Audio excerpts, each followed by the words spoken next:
agents, and welcome to Module 9, The Man with the Golden Gun. Let me pull up my slides and we'll jump right in. All right, here we go. Training in the Art of Connection, Module 9, Lesson 3. We will rely very heavily on the teachings of Emily Nagoski in her groundbreaking book, Come As You Are. She says, sex is an attachment behavior, reinforcing the social bond between adults. Sometimes it takes on the form of passionate, joyful sex between people who are falling in love with each other. And sometimes it takes on the form of desperate, grasping sex between people whose attachment is threatened. Let's dive into this. This is Module 9, The Man with the Golden Gun. Our agenda this week is communicating your wants, needs, and desires. We've discussed communicating your desires, creating shared meaning, and this is Come As You Are. So this comic cracks me up, right? It's a husband talking to his sex therapist saying, my wife couldn't come, she's got a headache. We're going to be talking about this a lot in the coming modules, but in every marriage, there is a higher desire and a lower desire partner. And if we are to close the gap between that desire difference, we have to make sure that the sex we're offering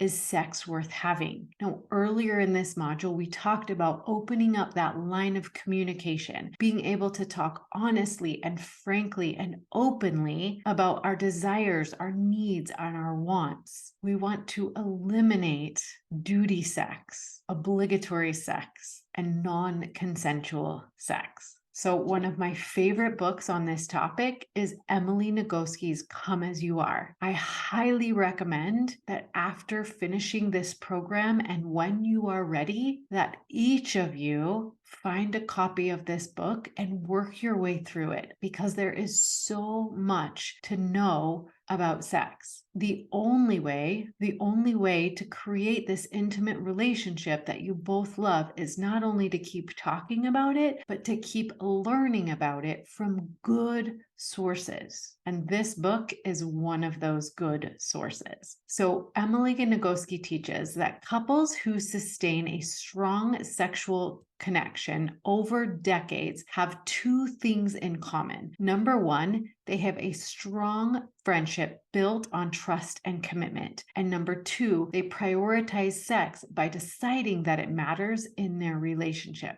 Those two things is all you need. It's not complicated. Well, it is complicated, but let's get into it. A friendship based on trust and commitment. Now, we've talked about how to create a strong and lasting friendship over the course of this program, right? We've talked about building trust and commitment and all that entails. Strong emotional connection that leads to a great sex life is answering this question. Are you going to be there for me? Will you be emotionally available for me when I need you? This is the definition that Emily and her colleagues give about building a trusting marriage relationship. And number two, how do we prioritize sex? It's number one, keeping in mind what kind of sex is worth having, right? You have to take off your clothes, put yourself in the bed with your skin touching your partner's skin and see what happens. You're not always going to feel like it, but you do have to prioritize it. You have to choose to deal with all of the difficult feelings between you. Emily refers to these as hedgehogs. She talks about even through the process of writing and promoting this book, she introduced a whole family of hedgehogs into her relationship.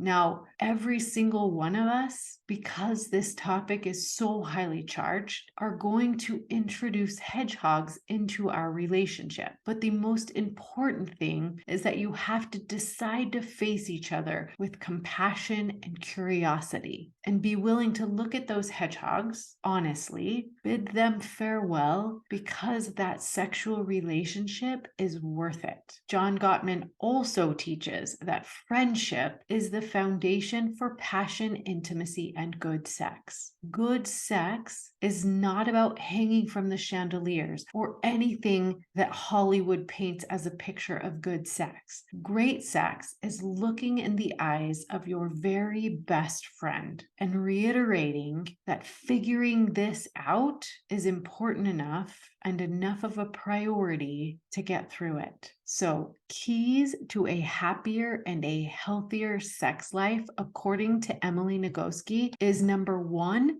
confidence, knowing what's true about yourself, your spouse, your relationship, and sex. And number two, joy. Joy is not only knowing what is true, but loving what is true, even if it's not what you thought should be true, right? Even if it's not what you were taught growing up. It's turning towards your own internal experience with curiosity and being willing to do the same for your partner. Now, we're going to go much more in depth with all of this in the next couple of modules of this program, but Emily Nagoski describes your sexual makeup as a garden. So when you were young, you had no control over what was being planted in your garden. The adults and the leaders in your life did the best they knew how, planting seeds of belief about everything, and you couldn't be choosy about what you accepted and what was planted in your garden. But now that you're an adult, you have the responsibility to tend your own garden, which means it's your responsibility to pull the weeds. It's your responsibility to rototill the soil and to plant in it the things that will be beautiful and nourishing to you, right? We're going to talk about a lot of the ideas from both Emily Nagoski and John Gottman in these later modules, such as spontaneous versus responsive desire, brakes and accelerators, sexual identity. But for right now, I want you to pay attention to the weeds that are growing in your garden, the ones that are choking out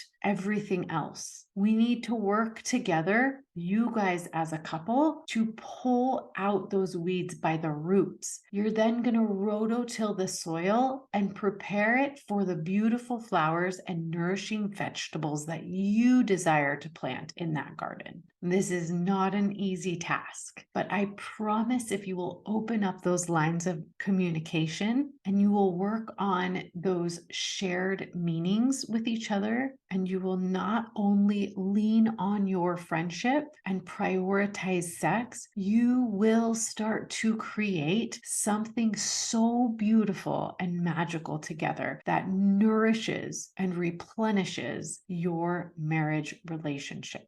Okay, so congratulations, special agents. Operation The Man with the Golden Gun mission training is complete. Your mission, should you choose to accept it this week, is to complete the Creating Shared Meanings worksheet located just under this video. Your mission this week is sexy communication. I want you to go on a date somewhere where you can talk privately about your sex life. Do an inventory about how well you're communicating your desires, creating shared meanings, and tending to your sexual gardens. Make a plan to keep this conversation going and how you will create some rituals specifically around your sex life. Be sure to give each other your undivided attention and flirt like your marriage depends on it. Good luck, agents. Remember to have fun with this. Even if it's uncomfortable to talk about these topics, you get to do it together. It's something that you get to collaborate on together. Be sure that you're both coming to the table having